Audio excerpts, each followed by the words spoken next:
اللہ الرحمن الرحیم۔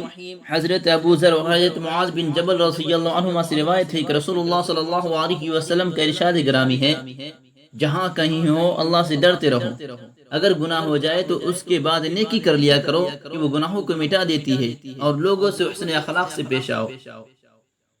ہر عمل اور ہر شے کا اصل بنیاد جو ہے تقوی ہے، ایمان بھی تقوی کے ساتھ مطلوب ہے۔ اللہ تعالیٰ نے متعدد آیات میں تقوی کی اہمیت کو بیان فرمایا ہے۔ اعوذ باللہ من الشیطان الرجیم، یا ایہا الذین آمنوا اتقوا اللہ حق تقاتہ، اے ایمان والو اللہ سے ڈرو جیسے کہ ڈرنے کا حق ہے۔ دوسری جگہ ارشاد ہے، ان المتقین فی ظلال وعیون، بلا شبہ متقی لوگ باغات اور نہروں میں ہوں گے۔ مزید فرمایا، ان الابرار لفی نعیم، بے شک نیک لوگ نعمتوں میں رہیں گے۔ مسلمان کی زندگی کی عمارت ہی تقوی پر قائم ہے، اور تقوی دل سے متعلق ہے نہ کہ عمل سے۔ ایک حدیث میں وارد ہوا ہے کہ تقوی یہاں ہے سینے کی طرف۔ متقی شخص ہر عمل اللہ کی خوشنودی کے لیے کرتا ہے، احکام الہی کا پابند اور منہیات سے مجتنب رہتا ہے۔ احکام خداوندی کی بجا لانے میں اسے کسی ملامت کرنے والے کی پرواہ نہیں ہوتی ہے۔ بہر صورت وہ یہی خیال کرتا ہے کہ اللہ اس کو دیکھ رہا ہے، وہ اس کے ظاہر و باطن اور جلوت و خلوت کے کارناموں سے باخبر ہے۔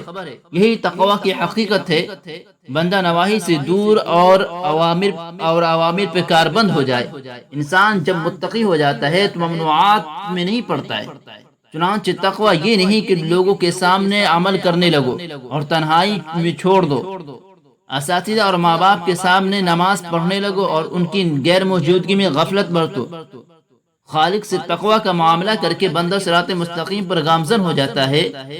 اس کی کمزوری بھی اسے ان احکام میں رخصتوں پر آمادہ نہیں کرتی ہے جن میں بہت سے حضرات گنجائش نکال لیتے ہیں۔ وہ سنت و شریعت پہ پابند رہنے کو ہی جن میں بہت سے حضرات گنجائش نکال لیتے ہیں تو وہ تو سنت و شریعت پہ پابند رہنے کو ہی سب کچھ سمجھتا ہے۔ اتق اللہ حیث ما کنت، جہاں کہیں ہو اللہ سے ڈرتے رہو۔ یہ جملہ مختصر ہے مگر نہایت جامع ہے، کیونکہ یہ مشکات نبوت سے ماخوذ ہے۔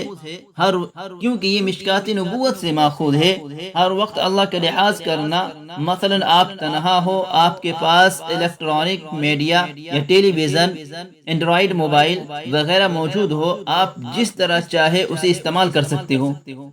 ایسے میں اچانک اسکرین پہ حیات باختہ تصویر آنے لگے، لیکن اور صرف خوف خدا کی وجہ سے آپ ان تصویروں کو ہٹا دیتے ہیں، تو خوب سمجھ لیجئے یہی دل کا تقوی ہے۔ حدیث شریف میں کہا گیا ہے کہ لوگوں سے حسن اخلاق سے پیش آؤ، کیونکہ اخلاقی ہر عمل کی جان ہے، اور اخلاقی انسان کو مجمع حسنات بناتے ہیں، لوگوں میں قابل تعریف بناتے ہیں۔ کہا جاتا ہے کہ خود کو دوسری کی جگہ پہ رکھ کر سوچو تو ان کے واسطے بھی وہی پسند کرنے لگو گے جو اپنے لیے پسند کرتے ہو۔ بس اوقات حسن اخلاق کا مرتبہ روزہ نماز سے بڑھ جاتا ہے، اور اس کے ذریعے البندہ اللہ کے ہاں اعلیٰ درجات حاصل کر لیتا ہے۔ اگر آپ ہمارے چینل پر نئے ہیں تو ہمارے چینل کو ابھی سبسکرائب کر لیں، کیونکہ ہم اس سے ریلیونٹ نئی ویڈیو لاتے رہتے ہیں۔ بنا ٹائم ویسٹ کیے ویڈیو شروع کرتے ہیں۔